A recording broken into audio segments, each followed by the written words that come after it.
Hello, my name is Michelle, and you're listening to Profit is a Choice. With me today is Kate Wood of Worth Preserving. Kate partners with property owners, designers, architects, trades, and others to rescue, rehabilitate, and determine what is worth preserving in historic homes and buildings. Recently, Kate completed my CFO2GO offer, and the results that she has had in just a few short months has been astounding. In this episode, we're going to talk to Kate. We're going to understand a little bit about her journey to come back into the love that she has for her work, to be able to make money at it, and to have the ability to make magic as she works with her clients. Every day, empowered entrepreneurs are taking ownership of their company financial health and enjoying the rewards of reduced stress and more creativity. With my background as a financial software developer, owner of multiple businesses in the interior design industry, educator, and speaker, I coach women in the interior design industry to increase their profits, regain ownership of their bottom line, and to have fun again in their business. Welcome to Profit is a Choice.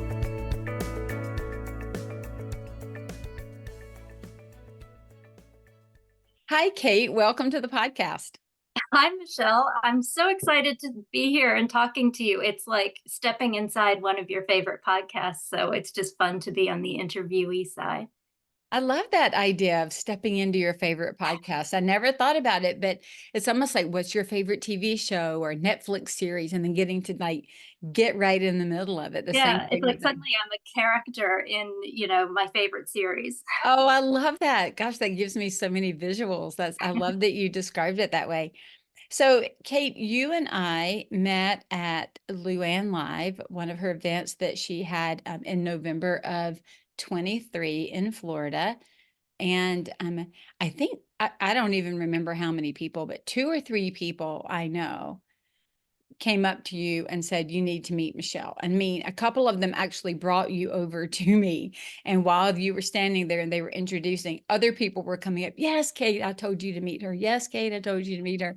And I thought it was funny because I had heard your name from some of these people for a while, just talking about, that you were in their area and that you were just really great at what you did and that they hoped they got a chance to introduce us one day. And so that's the way I remember it, is you just kind of, I'm not going to say you were drug up to my booth, but I'm going to say that you were invited heartily to come up to meet me at the booth. How do you remember that? Well, it's funny. I hope I don't sound like too much of a groupie, but I started listening to Luann's podcast, I don't know, 3 or 4 years ago. I remember it was during COVID, and I was just sort of grasping at trying to kind of stay connected with things. And it just opened up this whole world of people who, in the interior design world, which I'm kind of adjacent to. I'm not an interior designer, but I really love this community. And, people like you, people like Rachel Bozick Johansson, Jenny Slingerland, just all these people were kind of like celebrities to me. Like I learned so much from listening to you in conversation with Luann, with each other, and then just to be at Luann Live, and you're all there and you're all real people, and we're just connecting on all of these different levels.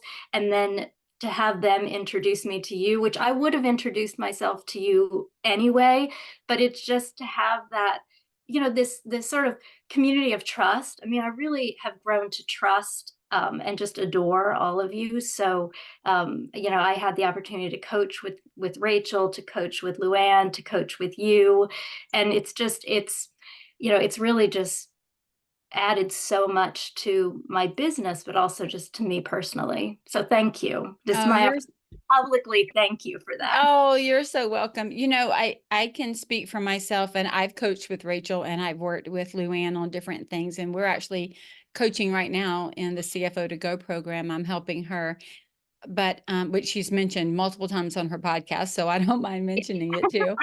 I wouldn't have mentioned it first, but she did. But I'll tell you what's been so interesting for me is, like you, realizing we're all just people. I can even remember years ago, like back in 2013, when I started coaching, specifically as a full-time, that's what I'm going to do. I'd closed my drapery workroom. I'd sold the school that I owned for interiors. And I just was like, I'm going to move in a different path. And I still was even blown away by some of the names and the people and the things. And then the more I met people, and there's a great podcast that I follow sometimes by a young girl out in Texas. It's called De-Influenced. Her name is Danny Austin. Anyway, she goes in and kind of de-influences, like, what is the truth behind the perception, right? So I love that. But I was very de-influenced when I got behind the scenes in the interior design industry. I'm constantly de-influenced by there, meaning just because we see beautiful pictures and beautiful homes and beautiful designs, it does not mean that everything runs beautifully and smoothly with no difficulties behind the scenes. That's just not what it means. And I don't even think that it should. I mean, I think we should work well, but there is always something to work on. There is always something to improve. We're never completely done. Building a business is an iterative process. So even though I knew that intellectually, I would get people that came to work with me early on that were in the top 30 under 30 in Atlanta or the top 40 under 40 over here. And they're scrambling or they're close to bankruptcy or they need to sell their home because they've got an IRS bill they've not paid. Like there were big challenges and problems that were not, I'm going to say, seen to the naked eye, but that were happening, right? If you just looked at who was the media darling of the day, they were out there, they were excellent, and everybody thought they were great designers. They were great people. They were smart people, but they did not have support to solve some of the problems, and the problems started compounding because they didn't stop and take time to look at them for a multitude of reasons. But that opened my eyes to realize that we're all just people. What's that old adage? We all put our pants on one leg at a time. And I think it's easy to forget that or to put people on pedestals or to see people as being so different. Right. But what I love in this industry is I'm going to say 9 times out of 10, because there's always the outlier. Most people are so gracious and they're kind and they want to help you and they want to support you. Certainly, some things are going to come at a cost because we're all busy, but they have a heart to help you and to inspire you and to move you forward. The same heart that I would say you have in your business to help and inspire your clients. Like you can't give everything away for free, but your heart truly is to help them, not to misuse the relationship or to damage their home in any way or to, I don't know, screw up the deliverable. That none of that is in our minds when we go into it. And so if when I can remember that, it allows me to be on even ground from being willing to introduce myself or being willing to say hello or being willing to acknowledge somebody's success and somebody's challenges. And so I'm glad that that's the feeling that you get Absolutely. as well. So, Kate, you have had a varied career. You Yes. have worked in a lot of different ways. And recently, you and I completed my new CFO2GO program. But before we talk about that, I would really love for you to share with those that are listening a little bit of your business journey and kind of what you had been doing and what got you to the Kate that came to Luann Live in November of 23. Well, you're right. It has been an evolution. So just to say that my business is called Worth Preserving, and I help people um, figure out how to rehabilitate their historic homes or buildings if they don't live there, but mostly I work with homeowners. So I've evolved in the way I've described that. I used to say I'm a historic preservation consultant, and people don't really understand what that is necessarily, but they do understand it because I think we've all been in that position where, we want something, but we don't know how to do it. And people come to me when they have bought, a beautiful old house of their dreams. It needs a lot of work. They don't want to mess it up. And they just need somebody to guide them through it. How do they do it right?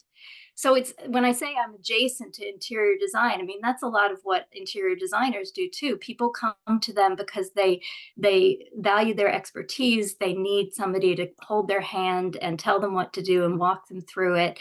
I love working with interior designers because of that, because we kind of come at it from the same approach.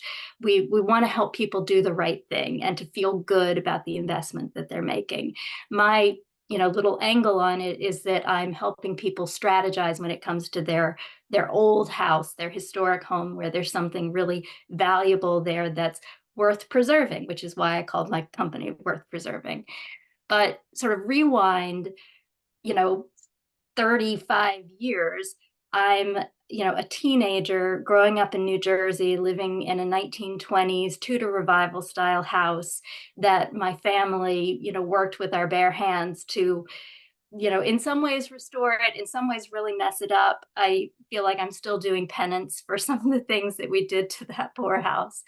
But I decided at that point that I really was interested in historic places and I wanted to do anything that I could to be around them. My mother was a history teacher, my father was a university administrator. We would travel around to every battlefield and presidential library and historic house in the country and abroad. And so that was just normal life to me, that you help these places kind of move to the next level of their lives. I mean, because buildings do have lives. So I decided, very early that's what I wanted to do. So everything was sort of tracked towards how do I practice this thing that I discovered called historic preservation. And so eventually I studied archaeology. I went to Columbia University to study historic preservation and urban planning. I had this, must do good in the world kind of mindset. And so I went into historic preservation advocacy. So I worked for nearly 20 years running a community-based organization where we fought to preserve landmarks and historic districts in New York City, which, I mean, just imagine. It's like you're telling the richest, most powerful people in the world what to do with their properties. And how do you think that goes over? 99% of the time, they have no interest in what you're saying. So it was a grind. It was a total grind and just mentally and physically exhausting. I believed in it with all of my heart. And so that's why I was able to do it for so long. But at a certain point, I thought, I want to work with people who want to hear what I have to say, who value the same things that I value. And even if they can't, identify it, even if they don't feel like, I'm a preservationist, most people don't identify as preservationists, but once you start talking to them about, what is it that they see in a house, what is it that speaks to them, there is that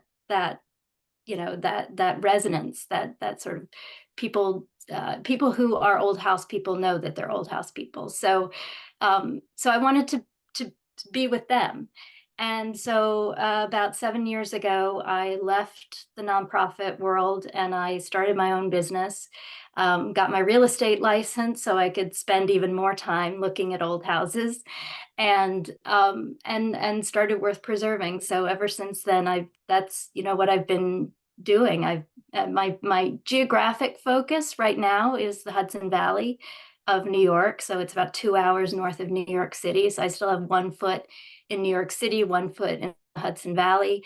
Um, but I found through social media that I've been able to kind of build an audience of people, throughout the country, and just again, old house people who they just love to talk about these things and hear about other people's experiences. And, that's a great community as well. So finding this kind of overlap between the interior designers, the architects, the contractors, the specialty trades, the people, who own these properties, it's a wonderful place to live in. So when you came to Luann Live, what did you come hoping to do or to learn or to get away? Like what need was driving you when you came, outside of just knowing it was going to be, fun and great opportunity to talk to people? Well, I mean, so again, coming from a nonprofit background, I I knew that for-profit business was a whole different thing.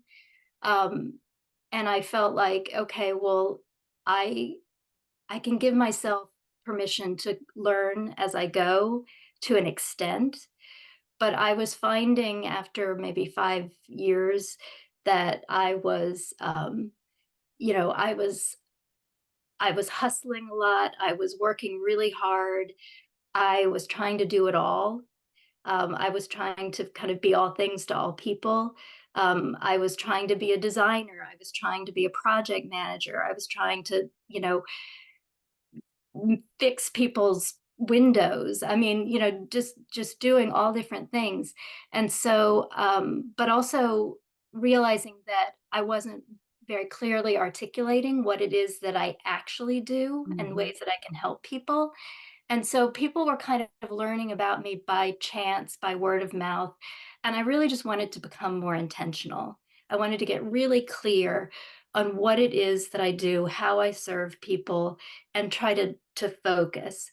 And I also felt like um, I just turned 50 this past year, and so I am kind of coming to business a little bit later in life, and I realized I also kind of had this feeling like, well, maybe I don't have that much runway. I need to kind of jumpstart things. I need to move things up. I've sort of changed my mind about that. I feel like no, I'm in a groove now. I'm doing something that I could see myself doing forever. So why am I putting so much pressure on myself to, make it all happen in 1 year? But these are all things that you kind of have to work through. But so when I came to Luann Live, I had just come off a year of coaching with Luann, which was just a dream. I mean, it was just wonderful. And I'm going to be on her podcast in a month or so, which is exciting because again, it's just like talk about a dream. This is she's been such a great mentor to me. For me to be able to give something back to her listeners is really great. Um, but so I was coming off of this year long coaching program, which was so valuable to me, but also feeling a little bit like, okay, well, what now? Like what? Like, am I cut loose to just figure this out on my own now? And so I talked to Luann, and she said, I think you should really consider coming to Luann Live. And I thought, well, what? I don't know. It's just like you can come up with a million reasons why you shouldn't do something. Right. And I thought about it. I thought, when else am I gonna, have a chance to be in the same room as all of these people who I feel like I have so much to talk to them about and so much more to learn. And I realized in just being able to walk around the tables and just talk to people and people like you and having that FaceTime and then going back and saying, okay, well, what do I need next? Like, what Mhm. is the next right step for me? And I felt like, I came away from that event with two coaches, you and Heather Hansen, who was the MC of that event. Mhm. And you both have very different but complementary skill sets and focuses in your coaching. So I knew that the financial side was something that I really just needed to get clarity on because I felt like I I'm doing something that I could see myself doing for the rest of my life, really, but I don't quite understand how to make money doing it. Right. And which Yeah. I think it's probably the same boat as a lot of people. And I just feel like I'm just going from commission to commission and not quite understanding, you know, how is how does this fit together as a as a as a you know, a lucrative career. I mean, this Right. is like Right. I'm not doing this just because it's fun. I mean, this is something that I owe it to myself and my family to to bring home you know something Some of income, right? yeah, exactly, exactly. And it's like again, coming from a nonprofit background, it's like I got a steady paycheck and I got benefits, so it was kinda clear, like, what the deal was. It wasn't a lot, and I learned to live on not very much money, Sure. but then I go into business for myself, and it's like, I don't know, like, is there money in the account? Yes, but, like, what's it attached to? And, what's my forecast? Like, how much of this is mine? I mean, all those questions. It's I so just much, isn't it? Yeah, It exactly. it really is. I grew up watching This Old House with Oh my Bob god, Villa, yeah. right? Loved it. We would spend our Saturday afternoons watching This Old House with him and Norm. Like it was like the thing that we did. My husband and I, we laugh about it. But what we don't have an old house right now, but what we do is we are constantly fixing and doing and updating our own house with all types of things that were probably inspired by this old house, not necessarily by the homes that we grew up in. And I think I mentioned to you, we were looking at buying, like, I think the house was 1920s or 1890s. They're not many because Sherman's tanks kind of came through Atlanta and cleared out a good big swath of our old homes. But we do have some, dotted around the southeast. And we had been looking to go into one. We almost put an offer on one. And I'll tell you, you're right. I think you will know if you're an old house person or if you're not, because there were quite a few things in there that were awkward, um, Yeah. but that had charm. And so then my thought was, okay, I'm going to need to get rid of all my furniture and start over because the furniture I have, the scale of what I have is not going to fit here. It wasn't, let me come in and rip out the walls and rip out the floors and change this old house. It was more of how do I edit and change my life to fit into the house. That was kind of an aha for me that, okay, I could see myself being there because I'm not trying to force the house to fit me. I'm willing to change my life to fit the house. But there, my next thought as we started talking through it was we could see some things that needed to be updated and fixed so that it could, be airtight, so that we could have heat, so that we could have like basic kind of things. And the more we kept looking at it, the cost of the house wasn't exorbitant, but the cost of fixing it was huge. Mhm, So for mhm. that particular home, we bowed out. However, it made us start asking the questions: is this something we should keep, or is this something that can go? Are we increasing the value by doing it this way or decreasing? Just like you would if you bought an antique piece of furniture and you thought, do I refinish it? Do I not refinish it? Are the scars good or are the scars bad? Should I paint it? Should I not? Right? All those questions that we ask with furniture. This is like a whole big piece of furniture that we're asking those questions at every twist and every turn. Where do I even find supplies to fix this? Who do I even know as a craftsman that can do this? There's so much involved in it. And it actually became pretty overwhelming to me because it's not something I've done. And it was kind of like, we've got to really have a clear idea of what this is going to look like before we're going to buy this house, before we're going to move forward this way.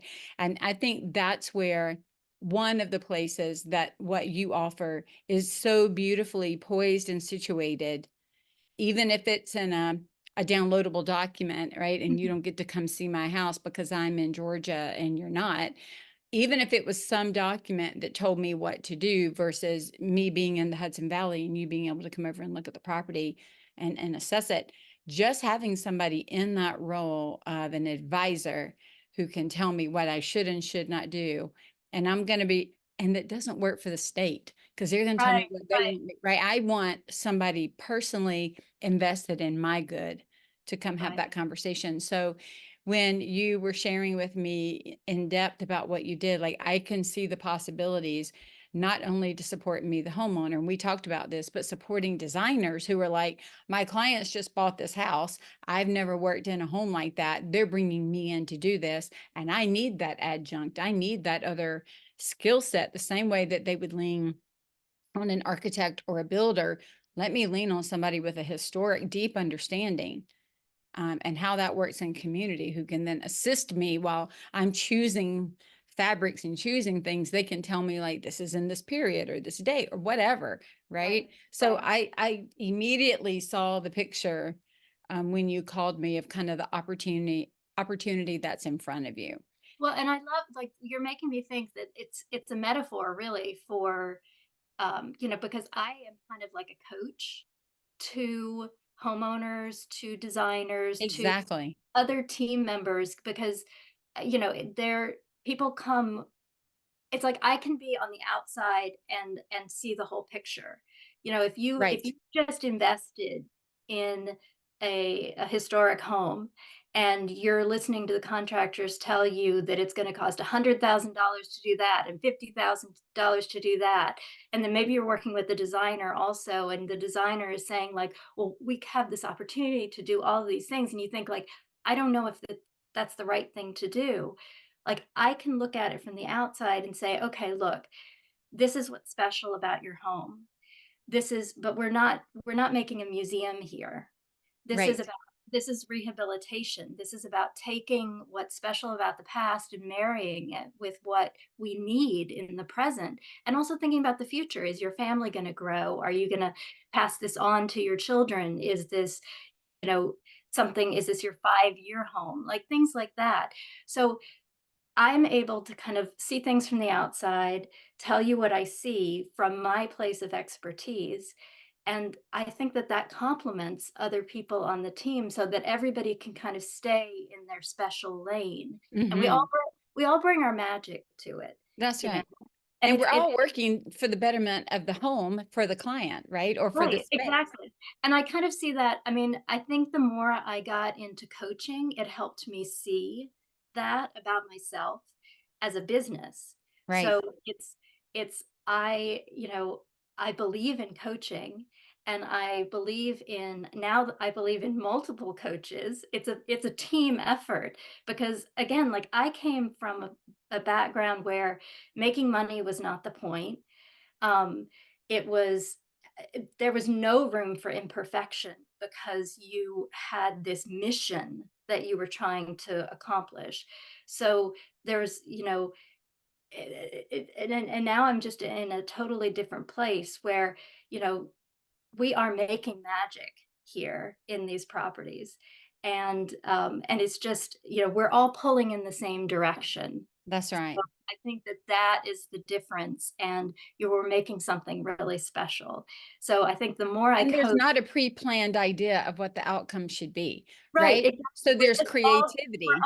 we're all defining different parameters. Mhm. The interior designer is talking about, you know, programming and function and a whole other level of beauty, and the contractor's telling you like what is and isn't possible mechanically or physically, structurally.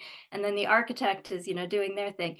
But, we're all kind of coming together and applying our strengths in ways that complement one another. So that has just brought so much more joy to the Mhm. work that I do. And I don't think that I would have been able to see that without the work that I've been doing with my various coaches and, through Mhm. events like Luann Live. And so I think that's why it's important to kind of stay open to those things, Right. learn lessons that apply to the work inside your business as well. Yeah, I think about it and liken it to, like, if you think of baseball, there is the coach of the baseball team, but there's the batting coach, there's the first base coach, there's a third base coach, and they each have a different view into the game and into the sport. In football, there are all the different types of coaches that they have because they are focused on a part. I focus holistically on the whole business, but with a bent towards making sure that the financials support the strategy, right? Like, I can't just do financials without looking at the overall business and strategy. And I can't do strategy without saying, what is that going to show up like with regards to the flow of money in and out of your business? Mhm. You have, some of the coaches that you mentioned, they're mindset coaches. There are, here's how to get the business started coaches. They're marketing coaches. I've worked with multiple coaches in my business. We're never meant to do it alone. The minute we can let ego go and move it to the side and go, this is something I don't want to know. Do I want to learn it slowly and sometimes painfully by the school of hard knocks, or would I rather pay for somebody to give me some insight, fast track me, and help me move there quicker, help me gain an insight that I don't have? And so I'm like you, I'm a big proponent of having a coach. I And even, yeah, I think also just recognizing that it's not a one shot kind of thing. Correct. It's For not one like, time. I've got yeah, one time exactly. with one coach, I'm done. Yeah. I'm gonna do the CFO2GO program or whatever other program, and then I'm gonna be fixed. And then everything is gonna just be easy after that. It's like, no, it kind of, for me, I felt like it just shifted my orientation enough and gave me, some tools that I could then use to kind of get to the next guidepost. So I it, love that idea of shifting orientation. yeah, It's true. What it does is it brings things into your awareness that, okay, this is another. I talk about business being like building blocks and that you can put them together different ways. If you don't like the way it is, take it apart, like Legos, right? Or connects. We can move them around. And what this is doing is giving you another building block. yeah, And then you can use that building block to build the next things. I mean, even in my coaching program, I have people that work with me for a full year in my TDIC or in my elite program. They may step away and then they may come back in my alumni program or come back to do CFO2GO because it's been a couple of years and they want to go back and have somebody come in and take that deep dive into their financials again and yeah. give them insight because the business they have now is not the business they had 5 years ago. Oh yeah. So it's just that And it, repetitive getting help when you need it to fast track you. right. And then to realize, like, I wouldn't have even known what questions to ask you, when we worked together 3 months ago. And I now have, I just keep a running log of, these are questions I have for Michelle, and I know I will come back to you at some point, and we will go over those questions because I I know that it's a relationship, It's that right. that's what it's really all about. It's like building, it's building your team, your relationship of people who are going to help Your you support move system. through. Absolutely. So I want to ask a couple of questions just to get your feedback, and to let others hear your experience. So the CFO2GO, we went through the CFO2GO Light program, which is 3 in-depth calls, strategy calls. We go through and we pull out all of your financials that you have. We ask for things like um, your P&L from this year and last year and cash in and accrual. We ask for your balance sheets. We ask for payroll reports if you have them. We ask for SWOT analysis, which could be new. We ask for your strategic plan. If you don't have those things, we help you think through them. So it's not like we're going, oh, sorry, you don't have SWOT analysis, you can't come in.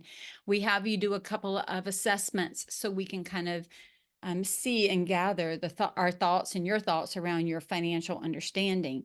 And then the goal is through those to not only get you set up in Matrique, because that's the goal, is to have it help monitor you, but to help you get that big understanding of, here's the strategy that I have for my company. This is what I'm trying to accomplish in the next year.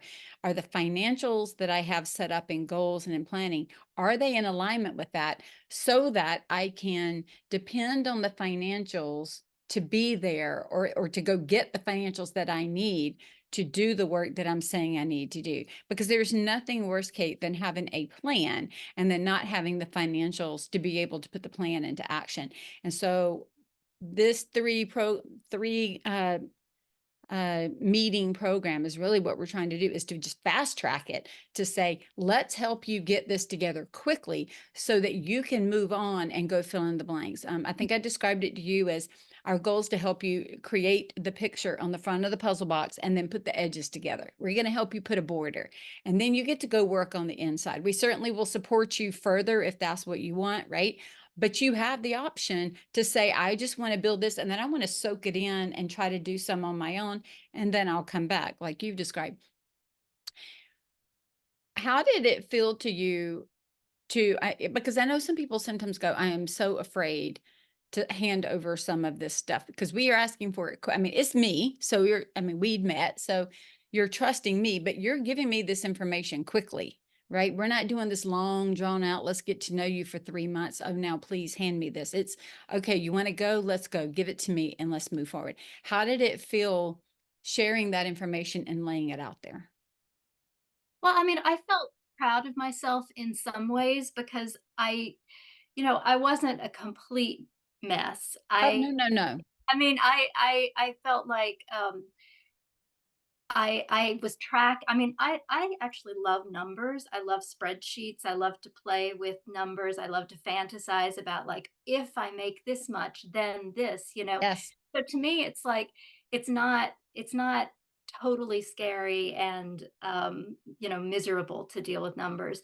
So I love my money tracking software. I love to kind of run reports and see what's happening, but I don't I don't have enough information to know exactly what I'm looking at. Right. So that's the thing is like, I can see money in and I can see money out, but I don't know, does that mean that I can transfer money from my business account to my personal account? Can I afford to hire an assistant to help me with my social media?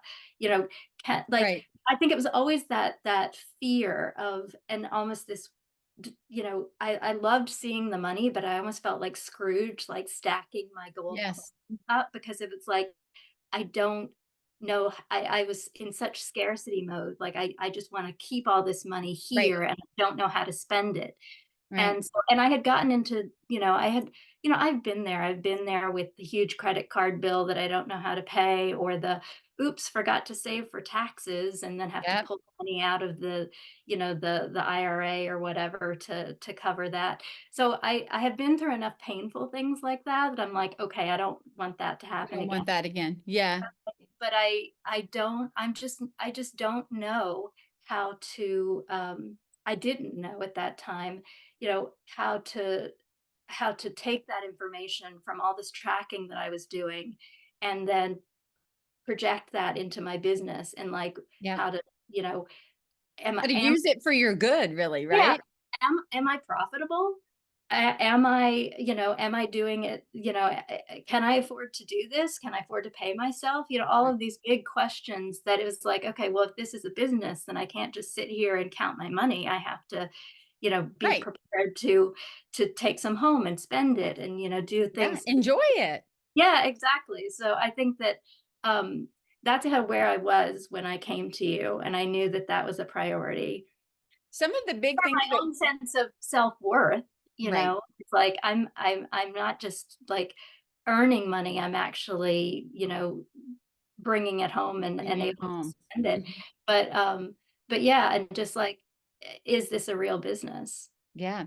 Some of the big kind of things that we talked about with regards to what you brought to the table was immediately we shifted the packages that you offered. Like I It did that with was you that on was the the first discovery call. That was that was before. that was yeah, exactly. Yeah. That was, like, first phone call, not even part of the program, No, so that that was the freebie. I was like, "Oh, Kate, no, no, honey, what are you doing? We're no, no, no, no, no, no. You you can do so much more and charge so much more. I really think you're undervaluing." And I didn't just say it like I've mentioned this before. I'm not the coach that just goes, "Oh yeah, mark it up. Oh yeah, mark it up. Oh, you're charge more." I'm like, "Tell me what you're delivering.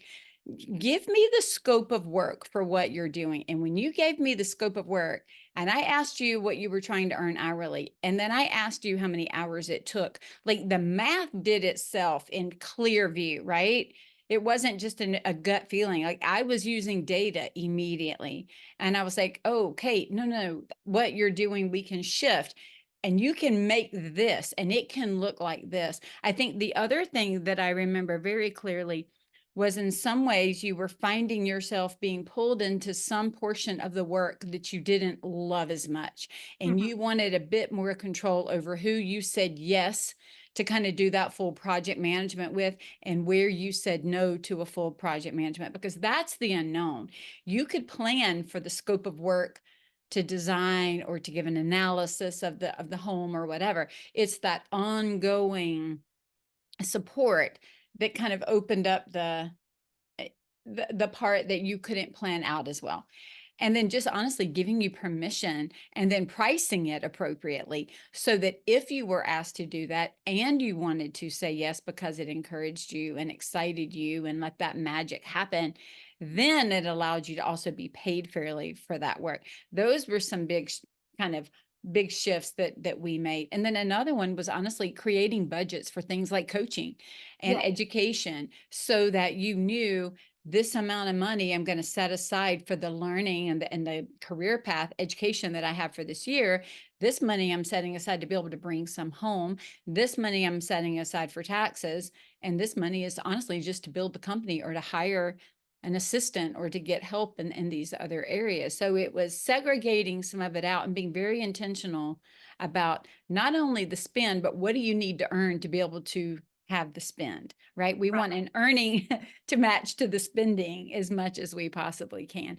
Those Right. are some of the really big things. And like one of them was, like you said, immediately on the discovery call before we ever got to it. Um, how how did you feel on that discovery call? I think you were pretty excited.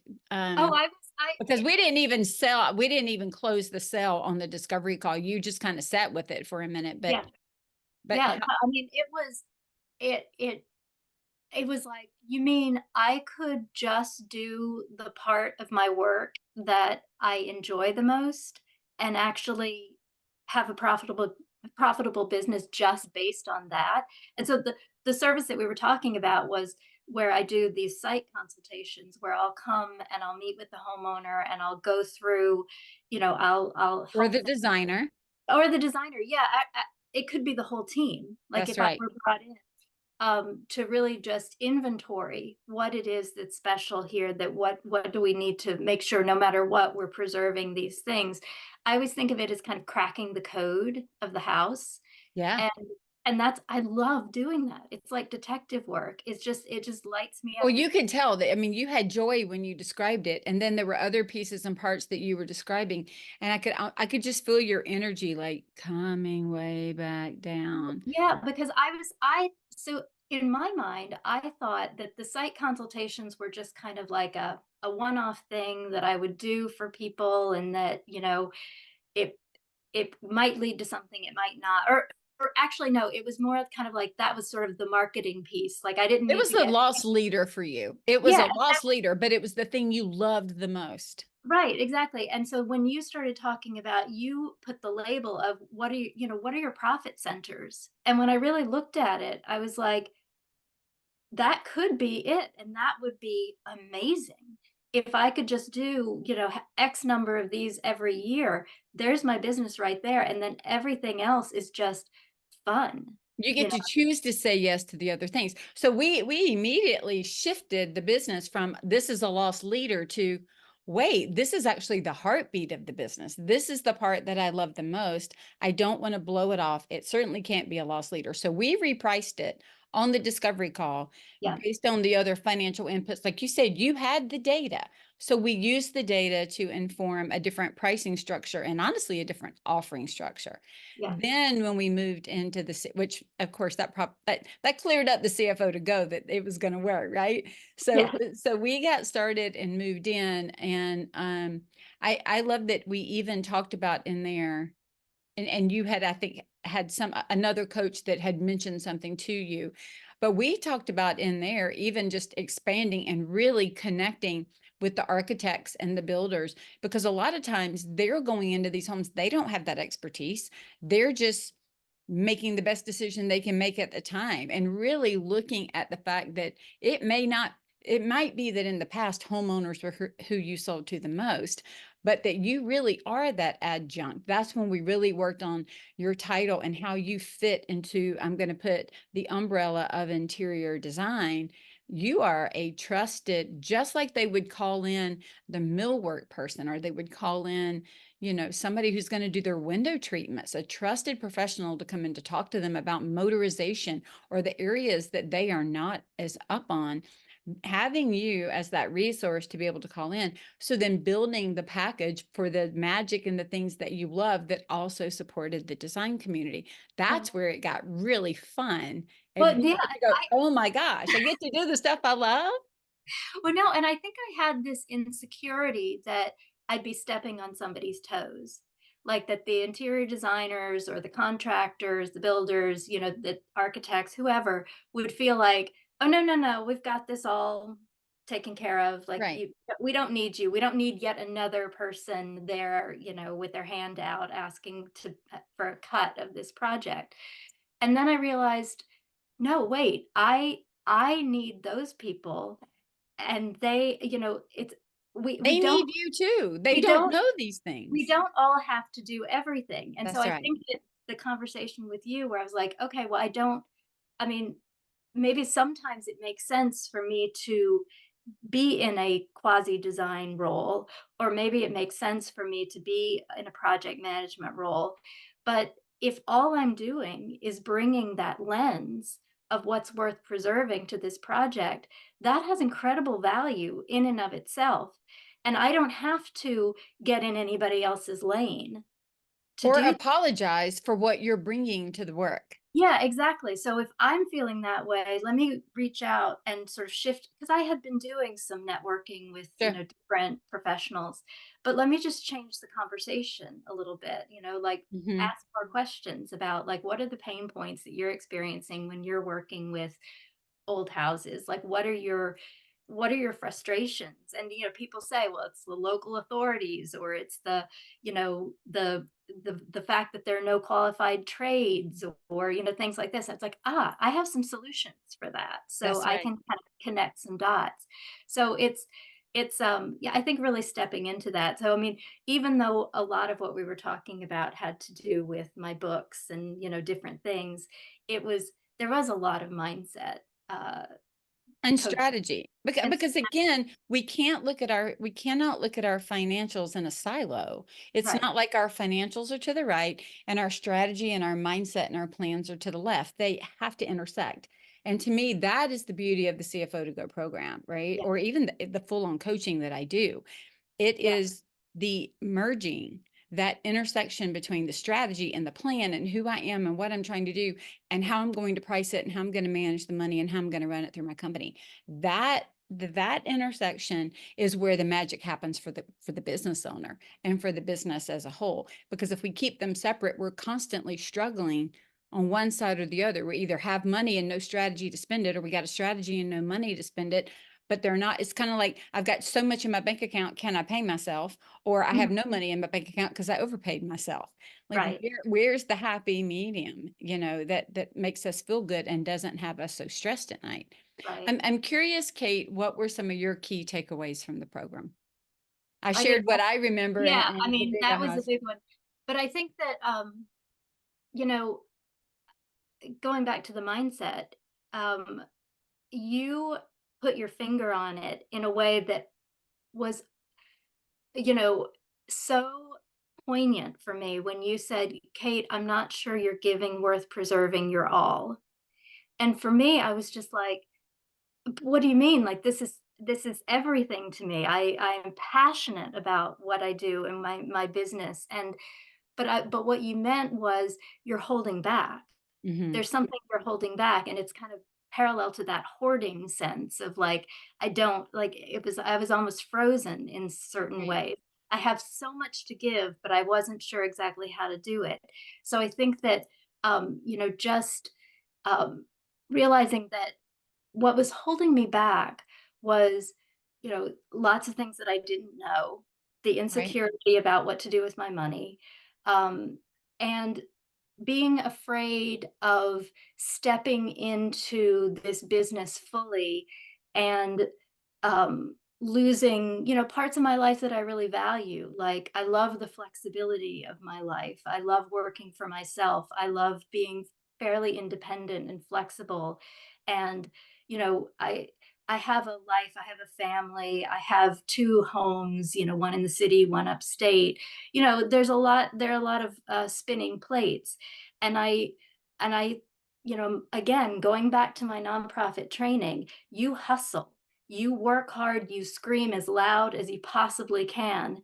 And the idea that you could have a successful business and not have to sacrifice in those Right. ways was just really eye-opening. And for you to Yes. kind of put your finger on, you know, what a profit center really could be, and the fact that that could be joyful, and the fact that that could be the thing that I wanna do when I wake up in the morning, whether I get paid for it or not, it was just like it was so enlightening, and just like, "Okay, I could give my all to my business and be so thoroughly happy and joyful in it." And And so I fulfilled, right? fulfilled, absolutely, and kind of understanding that, okay, I don't have to spread myself across all these dimensions. I could be very focused. And not that that's where I want to keep the business. I mean, I don't want to, this Right. is not necessarily what I want to do forever, but just the kind of security of knowing I could do this forever and that would be okay. This could be my niche and that, but what else could I do? You know, and Right. it sort of gave me that sense of security that also opened the And door. permission, I think. I think it was about giving you permission to do what you loved, pricing it well. One of the questions that I asked you was, if this were somebody else's company, would you say that you've done every single thing you could possibly do to make it work? And Mhm, if we can't answer that with a yes, then that means that even if it's our company, we didn't do every single thing. Like, we hold back out of fear that it's not going to work, that it's going to fail. What are they going to think? How am I going to be perceived? All those things. And we got an opportunity in our work together to see how you were viewing it under an old paradigm that honestly did not serve you, nor did it serve your future. What you were believing was taking you to the left, and what you wanted was to the right. And we mhm. had to bring those two things kind of into, the same direction, so that you could believe that what you were doing, and you had the chops there. This isn't like we're just going to say that you're, 10 foot Oh, tall Miss America. Like, right. Not that you're not beautiful, but I'm just saying it was all along. You had done the work, you had the chops, you had the experience, you had the knowledge, you had the ability to put this into practice. What mhm, was happening was the processes, the procedures, the marketing, the messaging were not in alignment with what you right. were doing. Now, I am not a marketing coach, but I can easily find out and tell you when what you're putting down is not what we're picking up. Like Mhm, that's easy for me to spot, right? For everybody except myself, because that's the way that it usually works. We can see it for everybody else, but it's harder to see it for ourselves. As Andrea Labrosse, I think she says, it's like being in a peanut butter jar. It's sticky in there. You can't see the outside, right? right. I can see the outside, but you're kind of stuck in the middle. And so just asking you the questions about where have you done everything, tried everything, not holding back, priced it the way it needs to be priced, going after it in the marketplace as if you have no choice but to succeed at it. Mhm, mhm. And that I mean, we all have to ask ourselves that question. So I Yeah, love that that was a great transformational shift for you in that. yeah, and I think that paired again, because this was, I was also doing the coaching with Heather Hansen at the time, and she's all about self-advocacy and belief and energy, and realizing, okay, that they're two parts of the same, puzzle. Mhm. It's like having that confidence. I mean, I always called it confidence. Like I don't, and I never would have thought of myself as a very confident person, because I always tend to focus on what I don't know rather than what I do know. But um, yeah, I mean, just hearing it reflected back to me, the expertise, the fact that I do have something to offer. I have a way of serving people that in ways that no one else can. I mean, that's And really, that the market is open for that. Like, yeah, and then once, and it's not like I just said, okay, yeah, I'm going to charge this and then go out and then I got what I was asking for that service within weeks of that I was conversation. going to ask you. So we It had the conversation, even on the phone before we started. We shifted your pricing and your packaging right there. We shifted all of it and increased it greatly, like 3 times what you right, had. right. We immediately changed it. We started CFO2GO right behind it because you were like, oh my gosh, right? We started CFO2GO, and I want to say we were like 4 or 5 weeks, but in our work, because there are 3 meetings, usually about 2 weeks apart. And on the day of our last meeting, tell the listeners what happened. Well, so that was the day that I looked at my bank account and I had more zeros in there than I had ever had before. And it was because two of those, packages had come through at the same time. And it At the was new price. at the new price. And it was, I had hit, we started, you got me onboarded with Matrique, and so that I could see, what my monthly, revenue goal was, and I could chart it and I could see I'm going to hit that number this month. And, you know, and, you know, you expect a slow progression, you know, you just want to see Right. progress. I mean, at least that's how I felt. I felt like, all right, I'm not expecting to make like six figures the first month that I'm working with this. I had realistic expectations in that Right. sense. And you even said like, Kate, if you could, um, if you could just do better than last year, that would be a Right, win. right, right. Because usually by the time we start coaching with any program, you're already months into it before you, and so that's months that you can't always recoup. So it's Right, giving yourself freedom to put it into practice, not thinking that a year out is going to look just like it's going to look in the next 3 to 6 months. We've got to give ourselves a chance to turn things around. And so we've right. talked about being realistic in that, but you knocked it out of the park. And I Well, no, love they bought it at the new price and didn't blink. no, and that's the thing, and I think that, you know, it wasn't that I got it on the first try. So I had, you know, I do discovery calls, and so Sure. you know, I sell, and so you know, I'd had a few, and I'd had a few of, oh, great, we love what you do. Maybe we'll think about it, and you know, so it basically knows, but you know, it's the start of a conversation. So you know, I still didn't have proof that this was going to work, but I at least had proof that I was able to say it out loud, you know, and that this was my price and I was standing behind it. And you And honored the fact, let me stop you here for just a second. I believe you also honored the fact that you knew what went into that scope of work. oh, Because absolutely. before, when you told me the price, you told me everything that you did, and I went, wait a minute, how much time is that How taking? many And hours? you almost did not want to tell me. I could feel it. You were almost like, oh, here it comes, because I know, right? You were just not even telling yourself how much that time was. So Yeah, when you said the time to me, I was like, okay, we got to do math, because this is right, not mathing to me, as they right, say. This was right. not mathing. So at least when you then, I'm going to say, recognize the value. We talk about worth a lot, but I want to talk about the value of what you brought for your, and as I talk about your knowledge, your expertise, your time, the value that you represent, and the stress relief. We priced for all of those 5 things. Then, at least when they said no, you didn't feel that it was about you. It was about they didn't have the same alignment of values and time and worth that you did for the offering. And you didn't crumble. You kept presenting it. Yeah, absolutely. No, by that time I had fully adopted that belief. That this And is the new price for this the new service. price, that this is the price that makes sense, and it has the value. The value is there. Um, and so and then fine, you know, it didn't take that many tries, but you know, when it did happen, and it was with somebody who I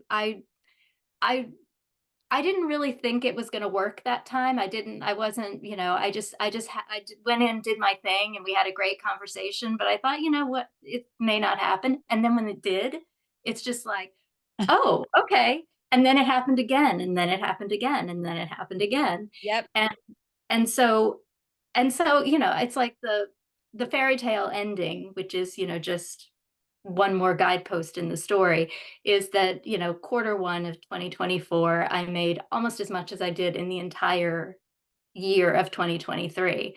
So it's like that is a huge win. So even if I don't Oh hit my gosh, I'm so happy. I feel like I want to that, cry for I know. you. So even if I don't hit that, you know, audacious goal, you know, ambitious goal that we set, You're going to bypass 23. yeah, exactly. And so and that just there's such a sense of freedom that goes with that. And it's like, okay, it works. It's a practice. I'm gonna keep doing it. Every morning I know what it is that I need to do. And every month I'm gonna go in and see where I am in terms of my numbers. And you know, and it's fun because of the software that you created. It's like, you know, you can play with the numbers, like what Yeah. happens if I change this? What happens if I do Yep. that? And that's something that, again, like I was so confused about going into this program. Like I didn't know how to like I would run all these crazy numbers and be like, I don't know, I'm just making this up. But I think having the structure of the conversations, the work with you is like, I know I kind of understand what the rules are as far as how you can play with those numbers and what makes sense.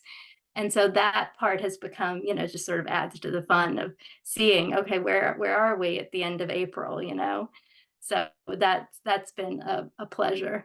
Oh, I cannot even tell you how fun it was working with you on CFO to go, but also just supporting you and watching you put it into practice. Like it does me, not that I don't love the people I work with. I work with amazing people and I love our time.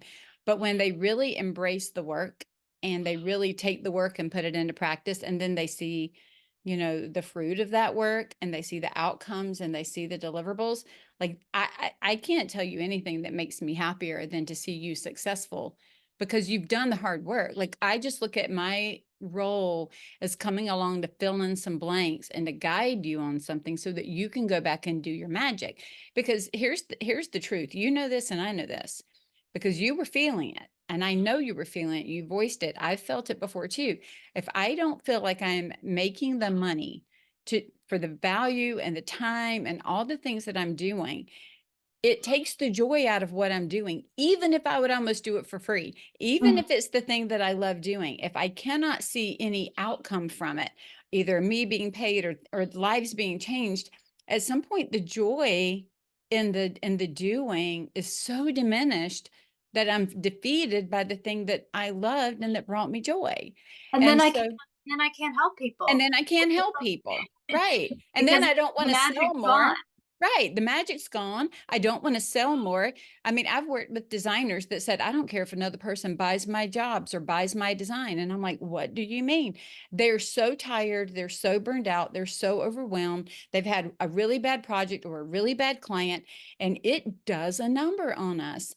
And so until we can kind of get out of it and see around ourselves a little bit more, put some things back into perspective, realign what we're doing, who we're doing it for. That's why if you work with many of us coaches around here, I know we almost always go back. What is your mission? What is your vision? What is your values? What are your goals? We're not doing it just because we're all bored and we're told that's what to do. It's because it really drives the business. It drives the choices we make. It drives the decisions. It drives the money. It drives everything. And when it doesn't is when we start to feel off, right? Mhm. Mhm. That's Like, really panic. what we did for you is we sat down and said, tell me what you do. Who do you do it for? How do you do it? Like all that work that you had been doing with other coaches, you had amassed the answers to the questions. So you brought it. Tell me what we're trying to accomplish in the business. What is the strategy? Back a napkin. Don't care. What is it that you're trying to do? Where would you be happy for this year? Like, I know what you might want for 3 and 5, but where will you be happy if we can get to in December? Because, Mhm. like you said, we can't get there. The runway is longer than we think it is. And we've got to give ourselves time to build roots and to spread out and to get things done. So we've got to be kind to ourselves. Where do you want to be by December? All right. So now we have who you are, who you serve, and what you do. Now we have your strategy. We can see it clearly. Now let's put the numbers to the strategy. I even went as far as asking you, because you talked a minute ago about building this business and not wanting to give up all of your time or give up the ability to travel, and I said, what are your non-negotiables, right? How do we build this within 30 hours a week or Mhm. 20 hours a week? Tell me how much time you have. That plays into it. I think we don't look at that. I'll have people that I'll ask them, how many hours a week do you work? And they're giving me numbers like 50 and 60. And I'm like, no, you're not allowed to give me more than 40. Mhm. You Mhm. can't do it in 40 hours. We've got to fix it. If you plan for 50, it's going to take you 60. So let's not do that, right? But you said, I want to work in this time frame. This is kind of the schedule of the life that I'm trying to build and what I want to do. And then we built within that structure. And Right. that's what I think is so important for the listeners. This isn't just, again, playing your financials to the left, playing your strategy to the right, playing your calendar somewhere over here. It's making all these things line up so that if you're doing what you say you want to do and building in some white space to breathe, Mhm. we've got Right. to build that in. And if we can do that, then we're going to be in alignment with our offerings and the pricing and then the outcome. Right. No, and I mean, it all sounds almost too perfect, but that's what I wanted. emphasize is that it's a process, it's a practice, it's something that I um I know I am going to come back to again and again, because it was not just, you know, 3 sessions and we're done. I mean, Right. I go back to my final report. I am in Matrique every month, putting my Right. numbers and, It's making a for adjustments. now. That's what we talked about. It Yeah, was the for now. This is yeah, this is the plan for now. yeah, exactly. And just sort of it's a constant tweaking and evolution. And but I have so much I'm just excited about the business now, because I do think of it as a business that has value, and not just to me, but to other people. So I love that. it does make me want to give it my all. I told you when we started the call today, I said, I see a light in your eyes. I see a joy that was a little different than when we started. Not Mhm. that you weren't a joyful person, but I could feel the weight of these are the things I've tried, these are the things I've done. I'm not getting the outcome that I wanted. I could feel the weight. Now I've got to tell you, you really got my brain going with calling this a practice. Mhm. Because I keep thinking of my Pilates practice and my yoga practice. And in Pilates, they always say, do what you can with the body that you walked in with today. And that's always freeing, because some days, like my hips hurting or my shoulders hurting or my body won't do this or won't do that. And they're giving me permission that today is what you have. Let's work with it. And so thinking about our financials as a practice gives us the ability to continually practice getting them and keeping them in alignment with all the things that we're doing. So thank you for that Yeah, phrasing. I think and it's so and true. we're always leveling up. That's I right. mean, it's like that's just the natural progression of practice, is you level up, and then you plateau for a while, and then you level up Level again. up. That's right. And so, I fully see myself, going into intensive financial coaching mode again at some point in the future, because I'll be ready for it. But, so that's it. I was ready for it when I started with you, and now I feel like, you know, okay, let's just see how this goes for a while, and just, and Yeah. Let's put practice. it into practice. I love it. Yeah, exactly. And then let's see where we are in 6 months. I love it. Well, Kate, this has been such a delightful conversation. I'm so, so happy for your success and for you seeing how putting all of the pieces together in your business is serving you and serving your community. I mean, you've got something for the listeners. Tell us about that. Okay, so because of our work together, I, have been thinking hard about the relationship with interior designers, and what is it that interior designers um, could benefit from that I do. Of course, I am open to talking to anybody. I have a calendar link. You can sign up for a half-hour phone call with me anytime. I would love that. But if you just want to do like a quick download, I've got something that I put together, which I'm calling, Worth Preserving, a guide for interior designers for historic character. So it basically walks. I mean, interior designers are, they're the pros when it comes to spaces, and analyzing space and program, and seeing the vision. Um, but not to be intimidated by these old houses that, they have their quirks, they have lots of patina, lots of layers, things that, maybe make sense, things that don't make sense, but also a lot of beauty. And so to be able, this guide that I put together helps walk you through how to read buildings, how to read old houses, and really identify what gives them their special character. And so it's pulling together resources from, you know, the National Park Service, and different historians, and different practitioners in historic preservation, and trying to make it, very accessible for anybody who cares about these issues but may not know, where to start. So it's about 10 pages, but lots of illustrations, and hopefully very clear language. And I would love for people to download that, and then, again, to have a conversation. I love to hear what people are up to in their adventures with old houses. That's amazing. We'll make sure that we link that in our show notes. And Kate, where are you hanging out in social media? So I'm at Worth Preserving, and that's my website also, worthpreserving.com. And yeah, I've been putting out a lot of videos and trying to keep it real and, just providing as much information as I can. I'm also on YouTube. YouTube is Kate Wood, Worth Preserving. And so yeah, I'm just trying to have a lot of fun. Well, thank you. It was such a pleasure talking to you. And Thank you so much, Michelle. I really can't say enough. It's like you were on a pedestal for me before, and now you're a real human being who's part of my life. And I just really appreciate you so much. oh, you're so welcome. I love this work and I love that you trusted me to do it with you. So thank you. Thank you. Have a good day. You too. Kate, thank you so much for such a great episode and just being free and open to pull back the curtain in your business to tell us a little bit about your journey. If any part of Kate's journey resonates with you and you're thinking, I want to really dial in on what I'm offering and how much we're charging for it and how that fits in with the strategy that we have. And can I pay myself? Can I not pay myself? Should I buy a building? Should I not buy a building?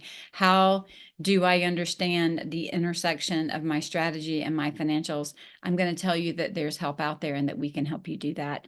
So please reach out. You can sign up for a discovery call with me, or you can just go right ahead and purchase CFO2GO and let's get you going. Every day, choose to be profitable because profit doesn't happen by accident.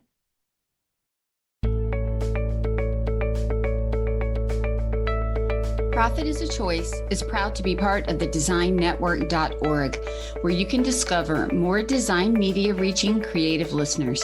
Thanks for listening and stay creative and business minded.